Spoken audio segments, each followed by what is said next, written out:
So our second speaker is Amy Fredeen. She's the Executive Vice President and Chief Financial Officer of the Cook Tribal Inlet Council and the lead cultural ambassador for the game Never Alone. So Dan Millward and I first heard Amy speak in 2015 at the Games for Change Festival in New York City, where we also got to play the game Never Alone for the first time. And I was just so amazed by this game and the story behind it. When I came back to New Zealand, I just raved about it to everybody who would listen, and essentially I haven't stopped talking about it since. And I know there's at least one teacher at this conference who heard me raving about it, and she'd probably say that Never Alone was the catalyst that sparked her journey into game-based learning and game design, and that's Diana Grace, who just got to meet Amy for the first time a couple of minutes ago, and yeah, it was really lovely, and I think it's symbolic of the connections that we're trying to forge and strengthen and extend through our conference. So Diana Grace would claim that she was once killed by a polar bear 94 times in one night. And if any of you have played the game, and I believe we've got the game set up in Icon, so if you haven't played it, you will get a chance. If you've ever played it, you can probably empathise with the powerful feelings that it evokes. So like Hako, Amy responded with such positivity when we contacted her to ask if she would travel all the way to Aotearoa, New Zealand, to speak at our conference. I'm really excited to hear Amy tell us more about the backstory to Never Alone and to share her thoughts on how to catalyse support for more Indigenous voices in the medium of video games. Please welcome Amy.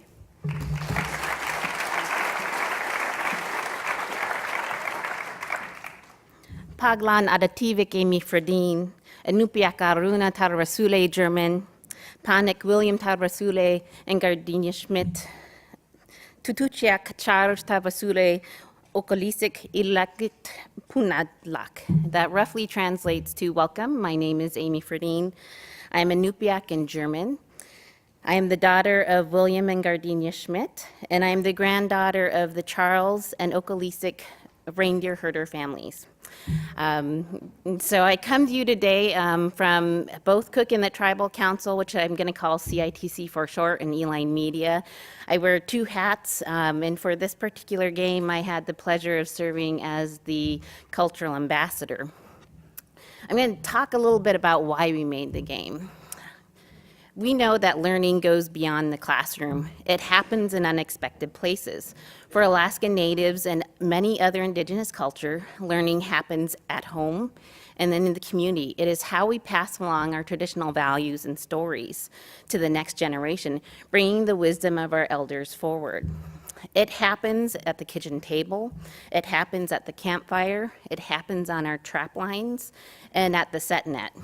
For Alaska Natives, we've been using games for eons to teach survival skills through our traditional games, whether it's the traditional one-stick hop or the scissor jump, which is used to teach youth how to jump between ice flows safely, or whether it's the Alaska one-foot high kick, which is used to signal silently to other hunters where the caribou herds are, or if it's the wrist carry, which is done by 3 individuals, 2 carrying a stick and 1 participant hooking their wrist around a stick and carrying around so they can prove they can carry a caribou hide.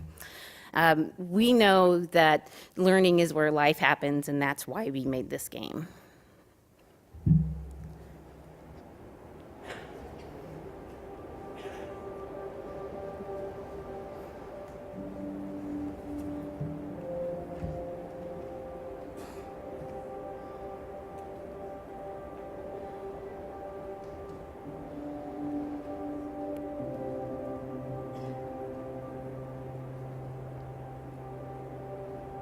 Unipka o te arsipin. Dala ni rakan nasuk unipka to kawi rakama. Ibe akse akalu o inyone akaneksuk angayukaga mini. Sumitema.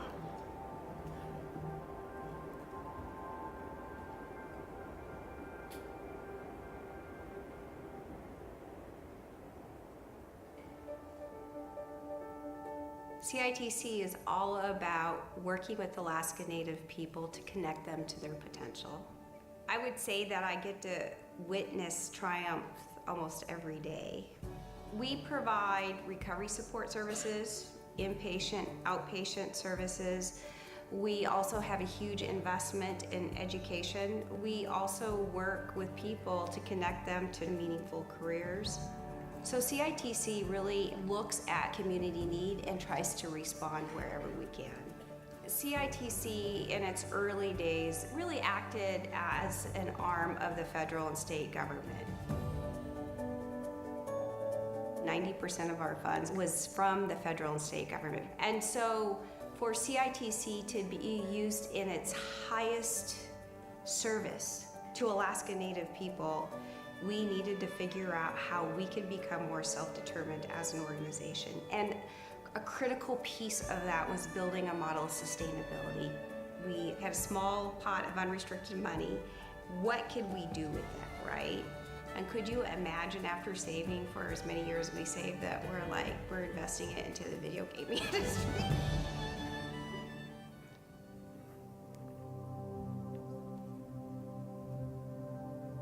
What is the greatest asset of CITC? It's our people. It's who we are. It's our history, right?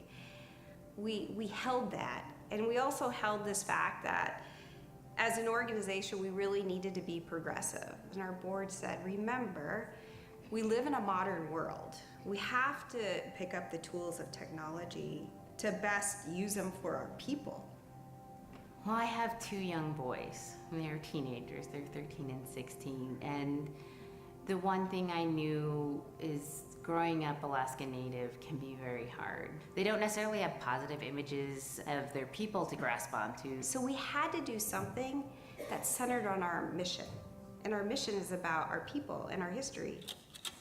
For me, I wanted to hear the voices of our youth, help them reconnect to their culture, but also really re-engage them in how wonderful and how cool the Nupiaq culture is. And that's when this whole dreaming of getting involved in the video gaming industry came about. So when we entered into this agreement to make a game, my first thought was, how do we de-risk it? Oftentimes people think about de-risking as something really conservative, maybe invest in a bond. But for Alaska Native people, you de-risk by bringing good partners to the table. And especially getting involved in an industry that we practically knew nothing about. We needed to find a partner who we could trust. We needed to find a partner whose values aligned with us. And we also needed to find a partner who could bring quality products and games to the world. I asked one of the senior staff, could have been to find that firm. So she took a couple of months and she talked to some folks in the industry, went to a couple of these gaming conferences. There was this firm that kept popping to the top, and it was Eline Media. She came back to me, she goes, I think we need to have a meeting with these guys. And it was like the end of December, and I said, I tell you what, if they're willing to come to Alaska, first week of January, I'm willing to truly engage with them and find out who they are for a potential partnership.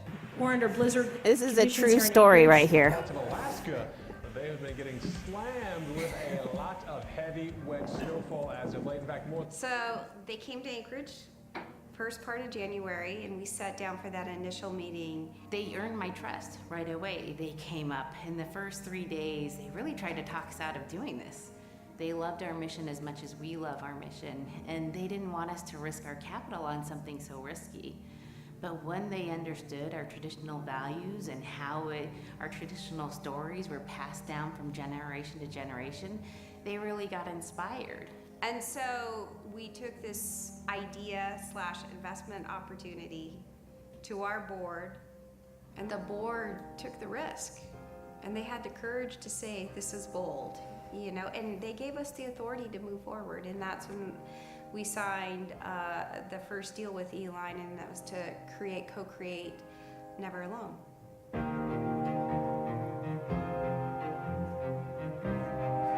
Never Alone is based on a story that we refer to as Canucks Yuga. And it is about a young Anuak girl who is paired with a white fox, who has to overcome all of these challenges and adventures to figure out what's causing an endless blizzard in her environment. And what she needs to do is find the source of that endless blizzard so she can restore harmony and balance back to the community. Robert Nazarick Cleveland was the storyteller most known for telling the Canuck-Sayuka story. And so, since we were inspired by his story to make the spine of the gameplay, we needed to go gain the correct permission. Well, Robert Cleveland had passed away many years ago, so the story was held by his eldest surviving child, and her name is Minnie Gray.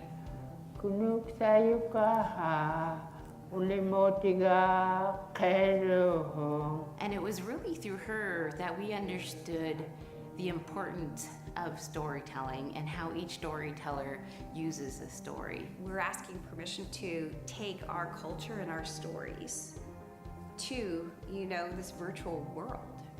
We paired Alaska Native elders, storytellers, youth, writers with video gaming experts. My people lived in this harsh climate, so it was amazing and a gift for me to be able to play that lead ambassador role. We had Eline come up and visit again in Alaska to show some drawings around the concepts of the game, and they were beautiful, but they kind of looked like Disney. It didn't reflect us as a people. And so they heard that feedback from us, and that's when they found Dima Verikova. Dima Veriovka, take one. Dima studied in Petersburg, he studied in UAT Art. He immediately started taking pictures of our traditional sculptures and using it to inspire what the character should look like. So I would like to share my love and the beauty of their culture, beauty of their craft, and put it in the game. I am super excited. It's really, really new experience here. We wanted to make sure the characters reflected our people, that the place, the Arctic, that you felt it when you were immersed in gameplay, that the colors were right in the sky, that people understood the ice and how it moved. So there were 24 cultural ambassadors, and it ranged from very technical advice, like here's how you use Ebola, to very ethereal and values-based advice about this is why it's important to portray a character a certain way. And it was really important for me that CITC's values of interdependence, resiliency, accountability, and respect, that they were the core of the experience. And I think that's what you have when people really engage in playing the game. In November of 2014, Never Alone was launched to the world. And the reception that we received worldwide was unbelievable. It was overwhelmingly positive. We have had about 2.5 million downloads to this point. Probably the most exciting award that we won was a British BAFTA award. We sent Dima Verikova and Ishmael Hope, who was the Nubian writer and storyteller, to London to pick up the awards. We were just so heartened that, this hypothesis that the world was ready to use the technology of video games to share and extend culture, that people responded to that in such a positive way. It really has sparked a whole movement. When it launched, we started getting phone call after phone call about not only about the game, but how did you do this and why did you do this? And there's a hunger for, this type of game or even this type of process in the media.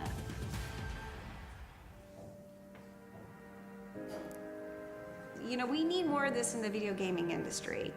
And we need more games where people can understand one another. They can be immersed in somebody's story, someone's culture, and they get a glimpse into their way of life.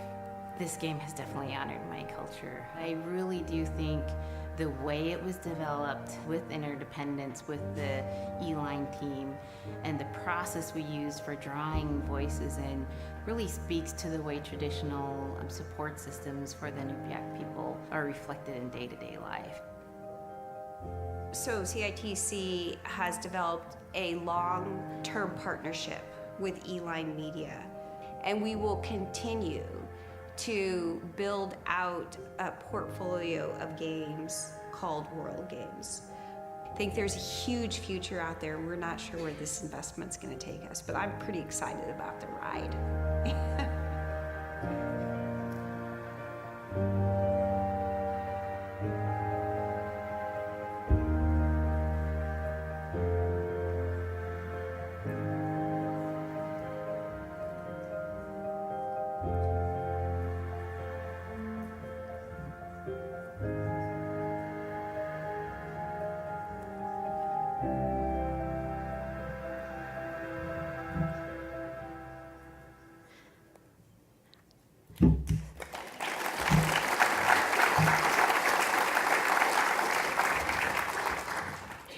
This has been a very exciting journey for Cook Inlet Tribal Council.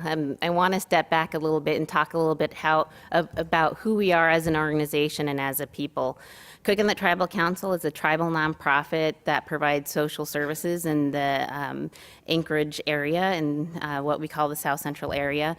A little bit about Alaska is there are about 144,000 Alaskan natives, which comprise about 20% of the overall population of the state of Alaska. That is the largest proportional indigenous population of any other state in the United States. Within our service area, we have 8 tribes that we partner with to provide services, and we are located in the municipality of Anchorage. Anchorage is 9 times larger than the other largest city in Alaska. This makes Anchorage the ideal location to be a hub for economic development and transportation, but it also makes a really good place to center around a hub of human services. CITC, its role in the community is really to connect people with their potentials. We offer 50 programs for our people to engage in. We have an operating budget annually of about $60 million. And each year we serve about 10,000 individuals who walk through our door. Most of them Alaskan Native and American Indian. We don't specify which tribe they have to be with. And oftentimes we open our services to the entire community because we know our people no longer live in isolation. We have a staff of 250 individuals who are passionate about our mission. We invest in our people, and so the end goal for our mission is really to help our people realize their self-sufficiency, whatever that may mean for them. And the way we do that is through services like education, workforce development, child and family services, and recovery services. What we have up here is just 5 years of data we've analyzed and collected. So 91% of the youth engaged in our education programs, which are about 1,500 every year, graduate on time from high school, as compared to the broader Anchorage School District Alaska Native population, where only 55% of our youth graduate on time. Workforce development, we have one of the largest continuums of offerings in workforce development, and over the past 5 years, we've put 4,000 individuals to work in unsubsidized work employment opportunities. And on average, their wage increased from the time they came through our door and left by $7.50 an hour, which is life-changing for those families. And families, of course, are at the heart of everything we do. Unfortunately, our people are overrepresented in the child welfare system, with over 45% of the children are Alaska Native and out-of-home placements. So the reunification efforts we have are critical to what we do on rebuilding our community. And over the past 5 years, we've reunited 400 families and prevented another 500 families from experiencing that out-of-home placement. And last but not least, we realize that many individuals who are on the path to discover their own self-sufficiency have barriers they need to remove in recovery services. And we offer the largest continuum of care for recovery services, ranging from assessment to residential treatment and to outpatient treatment. And we also offer suicide prevention. Because what we invest in through our programs is critical to the well-being of our community. We have set with our board some major goals for the next 5 years, and it's all about really changing how we act as an organization. We realize that just as we ask the individuals who walk through our doors to be accountable for their own self-sufficiency, we need to do that as an organization. And as you heard on the video, is we were largely funded by the federal government. And what that really ended up doing is putting us in a box. The federal government was saying, these are the programs you need to operate, this is how you're going to operate, and this is how you're going to define success. And what we ended up realizing is oftentimes those services did not match with the opportunities our people need. So the board set forward some really kind of big goals for us, and it always makes my hair go gray when I talk about one of them in particular.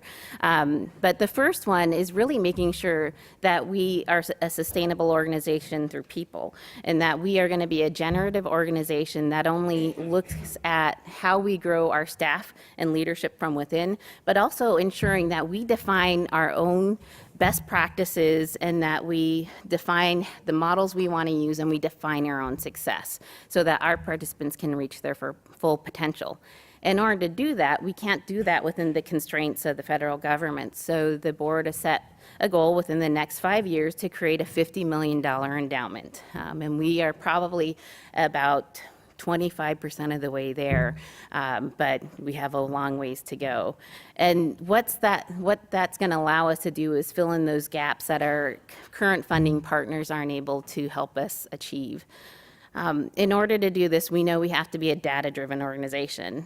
We will always measure success of our programs at the individual level, at the family level, and at the community level, but we also have to really bring in how we talk about success in our investments. So when we talk about our impact investment strategy, it is anchored on partnerships and innovation. When we started looking for that right partner to create the video game Never Alone, Eline Media was the perfect partner for us. They had shared values and aligned vision. They're a video game company that creates games and experiences that really speak to the human condition, that provide a gateway to new ideas, that empower us to really shape the world around us and really inspire us to learn more. And so that focus and that goal of Eline Media made it a really ideal partnership to say, how can we use games to share and celebrate culture? And really, when we looked at this, it was about making a new type of game in a new way. When we decided to focus on the Inupiaq culture, I was really nervous.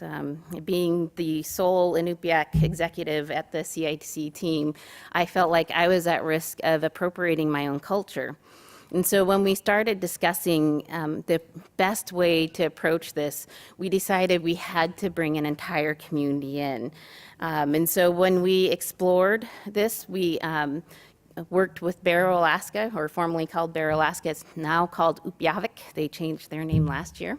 And they were a community of Inupiaq that helped us and supported us through the game. The video game development process was really anchored around what we call the Green Light Committee process. The committee was made up of half of Eline staff and half of CITC staff. And it wasn't that that committee made the decisions. That committee met at every critical point in the production process to identify what questions should we be asking the community, what resources do we need to bring in. And so it was really through that process, we had our marching orders on the CITC side to go see what community members we need to bring in.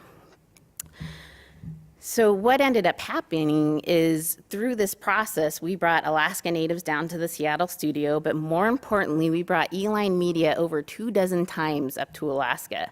And that was a really critical piece to that because they needed to connect with a large audience and community of elders, youth, storytellers, and culture bearers.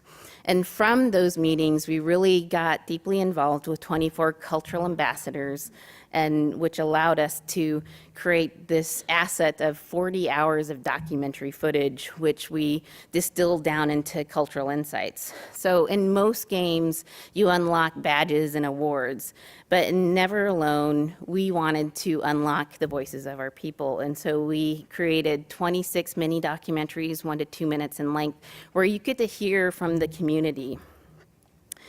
The community involvement had to be meaningful and it had to be deep. So I want to talk to you a little bit about how we included, from the beginning to the end, some of our cultural ambassadors.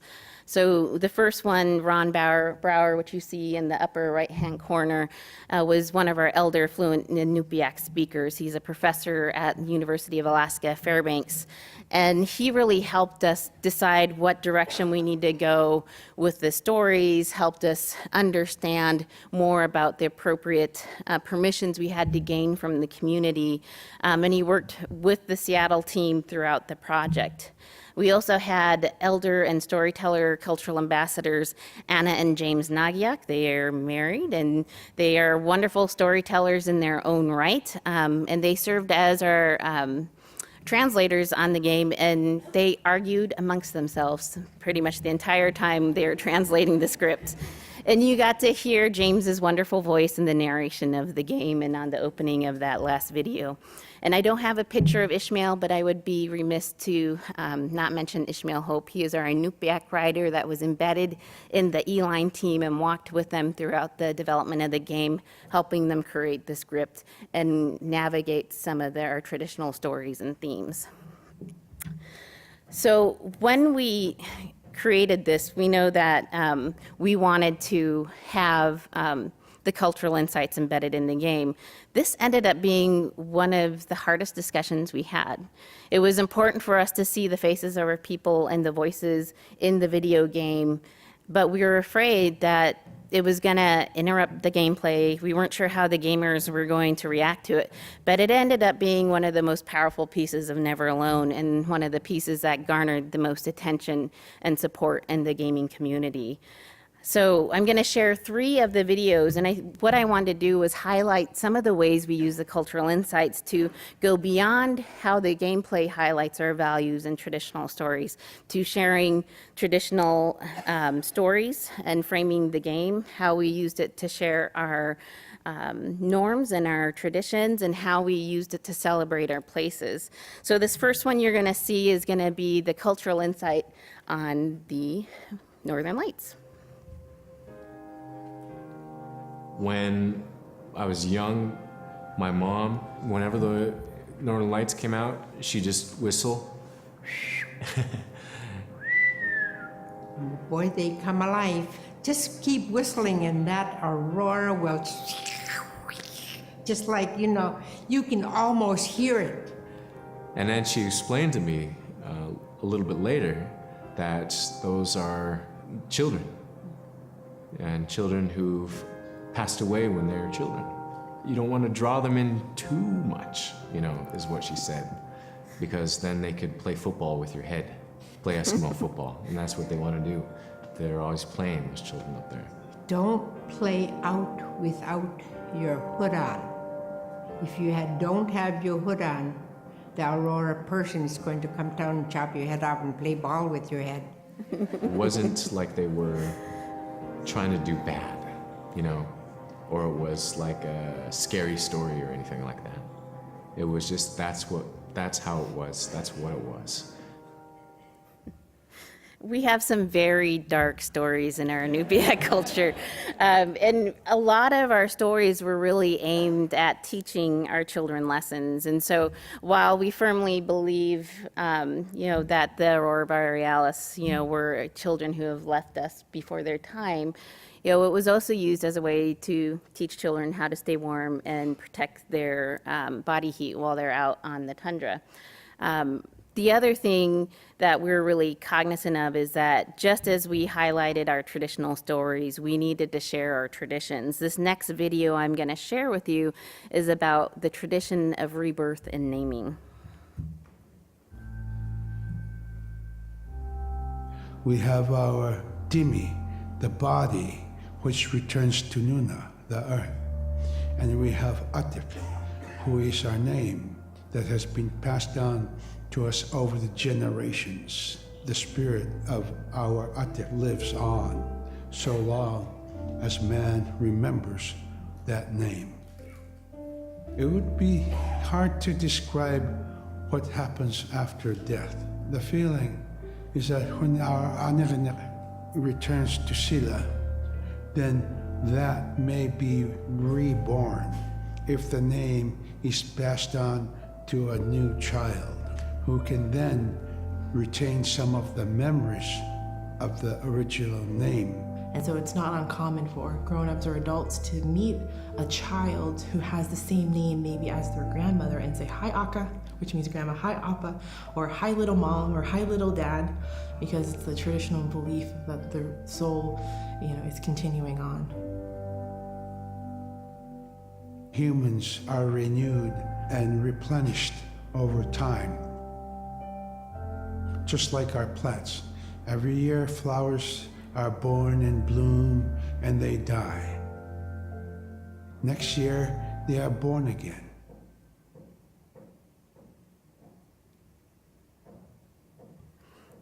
So that particular video highlights a practice that is common amongst all Inuit across the northern part of the world. It is a beautiful practice, and it really has long roots in sharing not only the person's name, but over the lifetime of that child learns about the values that elder held. The next one I'm going to share with you really celebrates one of our places, and it was a place that I always say kind of died and then is having a rebirth.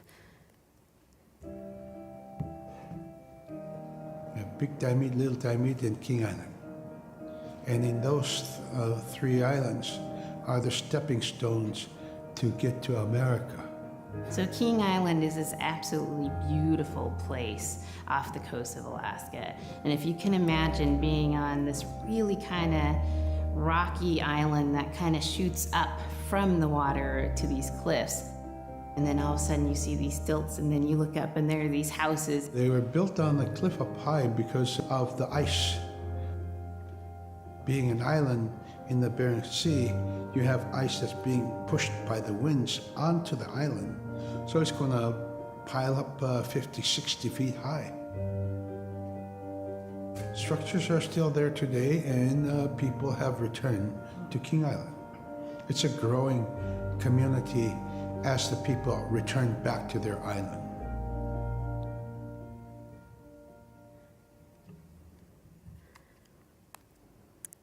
So we truly believe, just as we believe in the power of our traditional games with our youth, that games have the power to connect and have the power to share common values across cultures. One of the things we realized in doing this is that the value of interdependence is not unique to the Inupiaq or Alaska Native people. It is a value that many Indigenous cultures and non-Indigenous cultures share. For us, it was really important to highlight this in the gameplay, because as a people, we could not have survived in such a harsh climate without being able to be accountable to each other and rely on each other. So that concept of interdependence needed to be in the gameplay.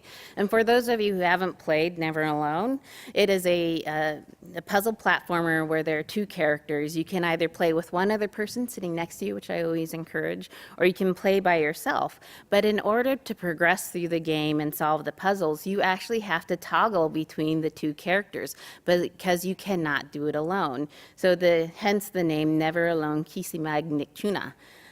So the other thing we realized is that as we were developing what we call the inclusive development process with the entire community, the making of the game came to really embody this value of interdependence. We knew nothing about making video games, and we went into this very naively. But Eline Media was willing to teach us, and they were, more importantly, willing to learn from us. In the Naina Athabaskan, which is another Alaska Native group, there is this concept of Guggenschnick, and it means a gift is circular. And so a gift of learning, and a gift of learning, the teacher becomes the learner. And so we had that type of interdependence with Eline Media, and we believe it resulted in some of the most beautiful gameplay that we've ever had. So The result of Never Alone really was a game that shared and celebrated our culture and showcased our values. More importantly, we knew that we had to make it fun. We wanted to make money with this game, and in order to do this, it had to be fun. So it couldn't be overtly educational. It had to be something that would draw people in and keep them really interested. And so what was really interesting to watch is I'm used to sitting down at the table and listening to my great aunt tell me stories, is that through the video game, I got to become the storyteller. You hear Robert Nasrick-Cleven's story through the Kunuksayuka narrated by James Nagiak, but through the gameplay, you make that transition into the storyteller so you can experience it firsthand.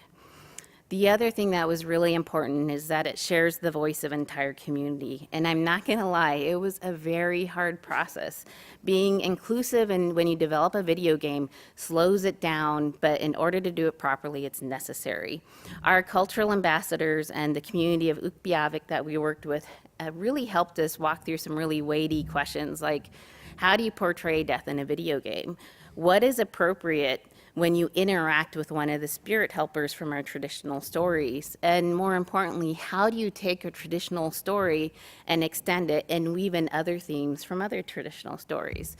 We had some very tough discussions with the community, but without those discussions, it wouldn't have been as authentic or it wouldn't have been as inclusive with that entire community. We know that one of the things we measure when we talk about impact investing through this game is how we changed an industry. We walked into Making Never Alone saying we want to be the first Indigenous agency to really own a space in the video game industry. And so one of the goals we looked at measuring is how do we measure if we made an impact in the community? And as you heard on the video, we won a British Academy Award. We also won at the 2015 Games for Change Awards, the Game of the Year and also the Game with Most Significant Impact. But more importantly is the continuing connection that media is making with Cook and the Tribal Council and our people. So we've been mentioned in over 100 best of lists in the media. We get calls on a weekly basis for interviews, and we've talked to 5 different researchers on how they can incorporate something like Never Alone in their research, and which I find personally exciting. And that brings me to our next topic. One of the things we try to measure in impact investing is what impact does it actually have on our community? And with this video game, it was a little hard to figure that out and say this is what we're going to measure, because it was not a game that was designed to give feedback on the back end and send us data and say, oh, this player reacted this way to this cultural insight. It just wasn't part of the build. So what we wanted to do is the board said, we know education is critical to our youth, so let's make an impact in our community with youth. 6 months after the launch of the video game in 2014, we launched a curriculum that we wrote with a professor from the University of Alaska Anchorage. And it is a curriculum that we have now distributed for free to all schools in the state of Alaska, and it aligns with the required Alaska Studies program that all schools have to have. But more importantly, for the first time, that Alaska Studies program can incorporate pre-Western contact and really talk about who we are as a people and the values we share, so we can show the youth, whether they're Alaskan Native or not, what it means to be interdependent and really what it means to be part of a community. Before we could even launch the curriculum, people were using it at all levels in education, from grade school to middle school to high school and even college. But what that showed us is that there really is a hunger for this type of experience in a classroom. And what we realize is that teachers are looking for that way to engage their students, not just about history, but what the values in history teach us as individuals. And last but not least, we had a loftier goal. We wanted to see if there's a way to say we made an impact for our people. For us, that really meant creating a space for Alaska Natives in media. And that's not something that you can really quantify. But what we really looked at as an organization is what spaces are we seeing ourselves pop up in that weren't necessarily directly in the video game industry. So we continue to see new fan art being created. People come to video game conferences dressed as Fox or Nuna, so there's cosplay. And we also have seen popular references in video game shows like This Is Who Wants to Be a Millionaire. And I think what's powerful about this is that this gives our youth something positive to point to. Unfortunately, many times for Indigenous cultures, and in particular for the Alaska Native culture, media focuses on the negatives and not the strengths. They focus on the fact that our young men are 5 times as likely to commit suicide. They focus on our poor graduation rate, and they focus on our overrepresentation in the justice and child welfare system.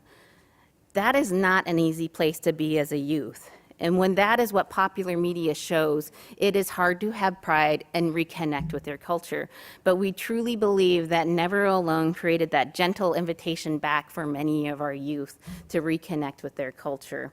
And I think this next video kind of summarizes it the best. This is the video we did with the community right before launch. You're going to hear our community members from Upiavik and members of the Eline team talk about the importance of making this game and how it was made.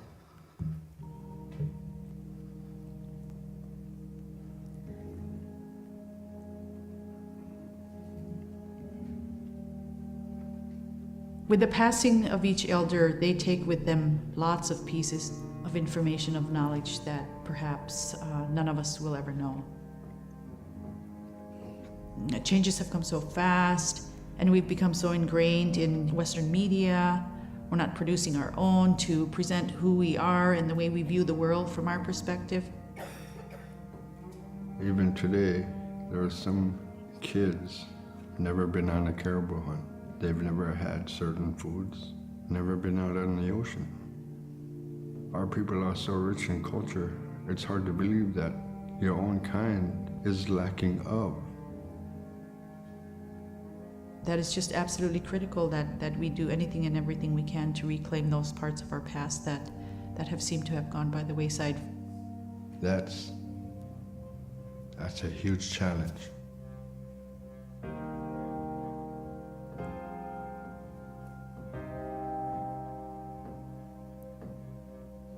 Never Alone is a video game. It's a game that's been created in deep partnership with members of the Inupiaq community, and it's an invitation for players all around the world to explore the amazing values, history, and storytelling tradition of the Inupiaq culture. All over the world, there are cultures that are just not represented in video games, and many of these cultures have very powerful mythologies and stories that have survived thousands and thousands of years. They're really one generation guiding another generation through their wisdom, through the power of storytelling. The idea that we extend storytelling into player-driven storytelling, into computer and video games, is a very powerful notion for how to keep this great tradition alive and further it into the next century. We've been able to bring our community into the development and production process, where we're bringing elders, storytellers, young people, linguists from our community to be a part of the process of developing the game from beginning to end. It's an opportunity not to make a game about a community, but to make a game with a community, and to have a fusion of voices in a way that really hasn't been done extensively in this medium. The visual style of the game was deeply inspired by Alaska Native art and their artists.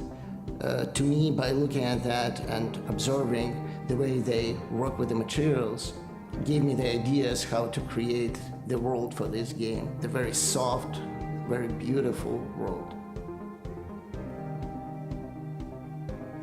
What success looks like to me as an Alaska Native is that we create a video game where the community feels proud of it, that our young people can look at themselves and say, that's my culture. There's a connection from my generation to the next generation, to my kids' generation. And this game is going to take it to the next level. The people have done the work, they've done the research, they've spent the time with the elders, they've went out to the communities, and maybe this is one of the first times ever that Indigenous stories can really be seen. I knew this was going to come someday, but to use it as a tool to teach, that's something else. And that is something I could say that I'm proud of being a part of. I couldn't be any happier.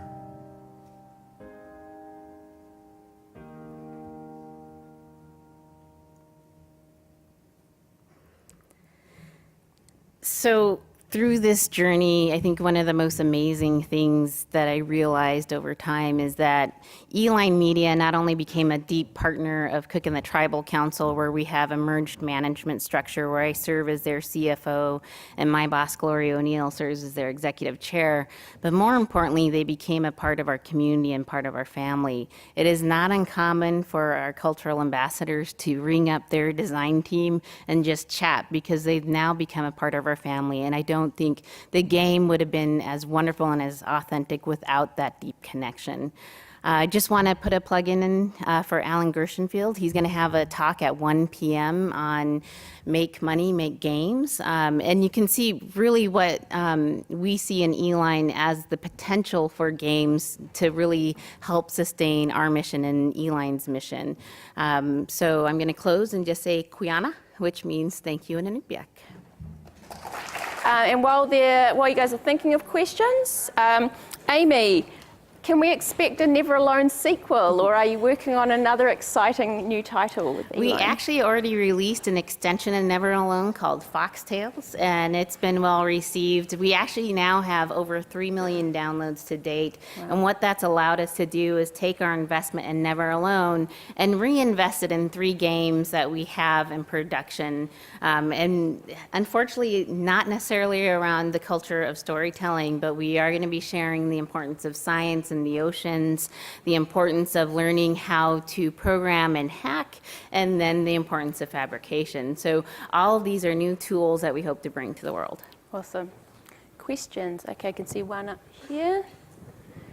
And over here. Oh, over here, yeah. So when someone's asking a question, if you want to get the microphone over you next, just kind of keep your hand up in the air so we can see you.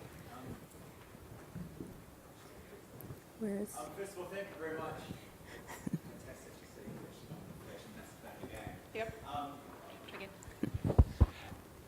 I'm just sort of making links to our culture here in New Zealand. Like, there's such rich history for a game like this in today with a culture and heritage background. Have you do you know of any other cultures or organisations in the world that are using sort of this, your platform or what you've done to actually launch their own game with a similar sort of style? We've actually met with several other Indigenous groups, one being a tribe in Arizona and another one being the Native Hawaiians through the Lilukulani Trust and the King Kamehameha Trust. They are currently still in exploration, and the one thing we realize is that we have to be invited into a community to make a game because it takes the community to be dedicated and supportive of the game.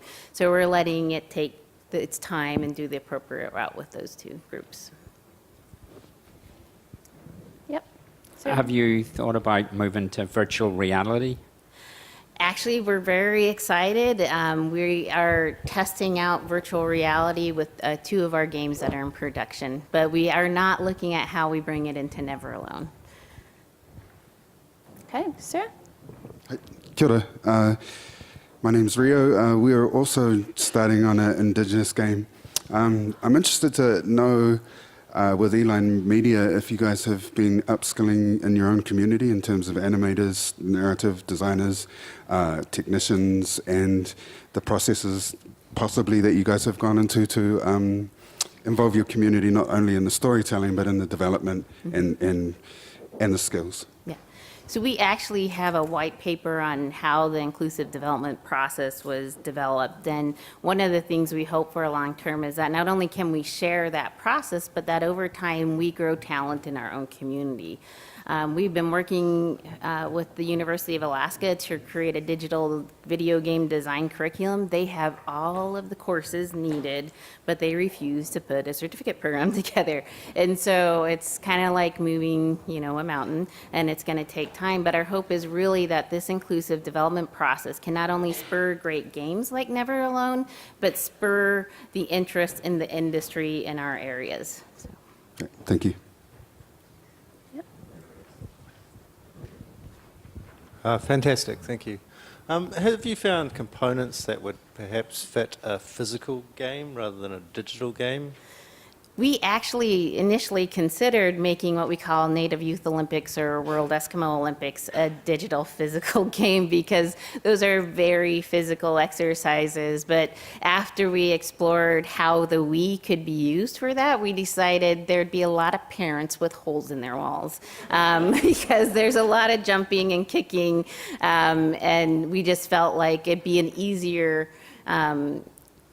way to introduce the world to our culture through storytelling. So. Yeah, I also meant like actual, perhaps board games rather than leaving digital behind.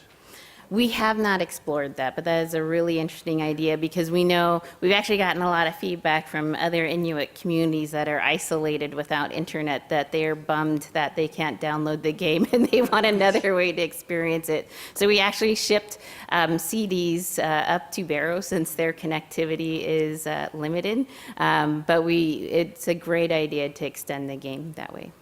Thank you. Thank you, Amy. That is absolutely inspirational, what your community has sort of achieved. I just have a question about the students that you're beginning to see that are coming through and having gone through the game. Do they come back and do you have some kind of an internship program where they can see this process happening? We don't have a formal internship program yet, but we're actually working with Eline Media, hopefully next summer to start what we call a game boot camp. And so we are going to be bringing the Eline team up to Alaska to kind of create a mini studio experience so that youth can see what their pathway would be into this career. And it's just the beginning phases, and so we need to stage that up with our youth that are in middle school and high school so that we can, when the university gets moving, that they can go into that field either in Alaska or elsewhere. That sounds awesome. Thank you. Down the front. Oh, sorry. Oh, I can't. No. It's working. Yeah. I found this fascinating because it's like a 21st century version of Firefox, which was looking at the Appalachian stories of the elders in Appalachia. And what I was wondering is, I love the way that it seems to be context relevant and the sense of place is really important. But tied in with that is this notion of the human environment connection. And so you suddenly see that with New Zealand and thinking about what areas are tapu and why. And have you looked at or considered the notion of extending it to augmented reality in terms of, there are real cautionary tales by the sound of it and what you have? We haven't explored that because of the fact that when we launched it, the way it was written in the code that we used didn't really allow for us to transition to the augmented reality very well. But we do agree that the sense of connection to the land is really important, and that's actually one of the themes that comes through in one of the cultural insights called CIA, and it highlights how we see the connection, and CIA really is anything from the earth up to the stars, and it's the air we breathe and it's what surrounds us. And prior to Western contact, CIA was actually a deity that could be cooperative depending on how we honored the land, or it could be uncooperative. Yeah. Thank you for sharing, the details on how you worked out an inclusive kind of design process. I wonder, I work a lot with tribal communities in Arizona, and there are certain concerns about what kind of knowledge is revealed and shared in media productions. How did you deal with that? That was one of the reasons we chose the Nupiaq culture, because of the fact that the norms for sharing stories and our dances and our traditional tools wasn't something that was as protected as, say, the Tlinkits in Alaska would be. The Tlinkits go as far as saying, please do not film this dance, this belongs to my clan. And so that played into the decision to highlight the Nupiaq culture because they have been very open and willing to share. But it was a very hard road to navigate because Minnie Gray did not own the story. But how do you meld that tradition of passing down a story through generations with the Western concept of IP ownership? And that took us a while to kind of crack that nut. And we not only kind of worked with Minnie Gray on it, but we made sure we went and talked to other communities that had a similar story to Kunuk Sayuka so that we honored their role as well. One more question? Anyone? Okay. I've got a question. I'm interested at the time of the round, when you had the round table, did you have any principles that determined how they would interact with each other in terms of Eline and the Indigenous, the commercial versus the cultural? Well, I think one of the most important norms we had is that any contact with the community first had to go through myself or Ishmael Hope. And it's not that we wanted to be gatekeepers, but that we would know the appropriate people to contact and make sure that it wasn't a one-sided conversation. Even the idea of rebirth and renaming can be controversial today with those who maybe don't recognize the shamanistic history we had and focus instead on our modern Christian connections. It was a hard path to follow because we had to make sure that we brought in as many perspectives as possible. Thank you. Oh, thank you, Amy. Again, we're so honoured to have you here and to have you here for these next 2 days. It's been amazing. Lots of connections, I think, between your talk and Hako's this morning. And I know it's incredibly hot in here, but I think a lot of that is from the heat being given off by our brains. So on behalf of NZCER, on behalf of everyone here, thank you so much. Here is the card.